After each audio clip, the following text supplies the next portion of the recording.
Welcome, everyone. This session will be covering the requirements and evidence needed for two items in the compensatory education instrument to assist LEAs in preparing for the CE portion of your upcoming FPM review. My name is Linda Moscatelli, and I work in the Title I Monitoring and Support Office at the California Department of Education.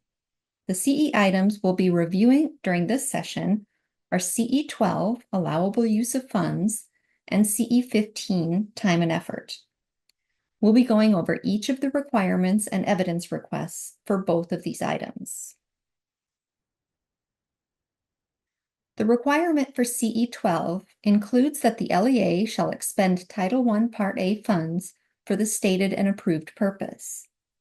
Ensure that costs charged to the program are reasonable, necessary, and allocable, and use no less than 85% at school sites for direct services to students.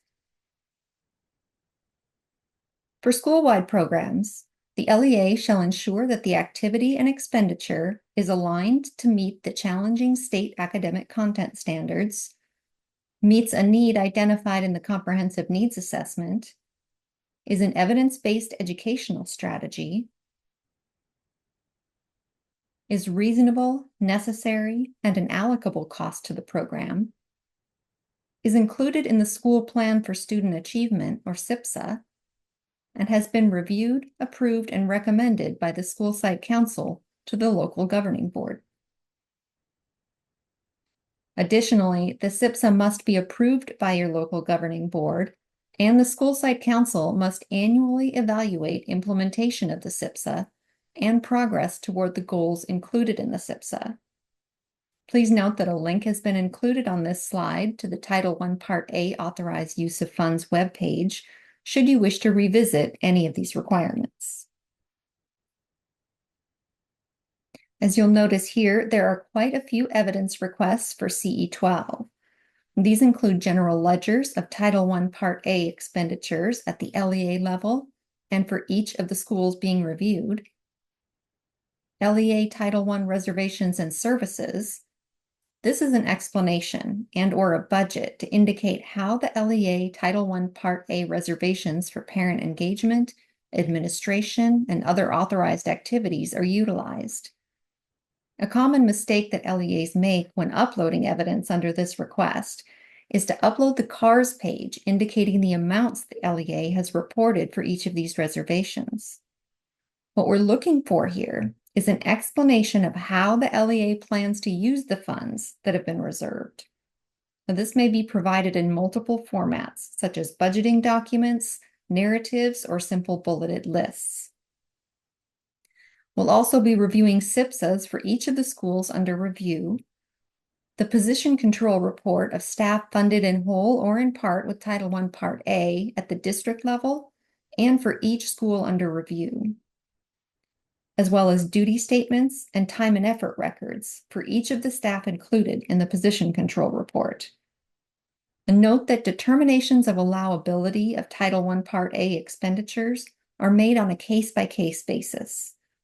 Some of the more common reasons that findings are issued for CE 12 include school site expenditures that have not been planned for in the SIPSA or are not aligned with the identified needs, goals, and actions in the SIPSA, Title I Part A funded employees working on job tasks that are not aligned with the program, and Title I Part A funds being used to benefit non-Title I schools. The requirements for CE 15, LEA administrative charges, time and effort, include properly charging and documenting allowable salaries and wages that are reasonable and necessary in accordance with applicable Title I Part A program requirements and federal accounting requirements. The LEA's time and effort records must reflect an after-the-fact distribution of 100% of the actual activity of each employee funded in whole or part with Title I Part A. Budgeted percentages alone do not suffice. If percentages are used to depict actual activities, the LEA is responsible for keeping additional documentation to substantiate those percentages. The LEA's time and effort records must be supported by a system of internal controls. In order for these controls to remain consistent, there must be written policies and standard procedures related to how federally funded employees document their time and effort, as well as how the documentation will be reviewed and reconciled with budgeted funding percentages. Evidence needed for CE15 includes time and effort records for all district and site employees paid in whole or in part with Title I Part A. This means that records are needed for district-level employees and school site employees who are funded by Title I Part A for the schools under review.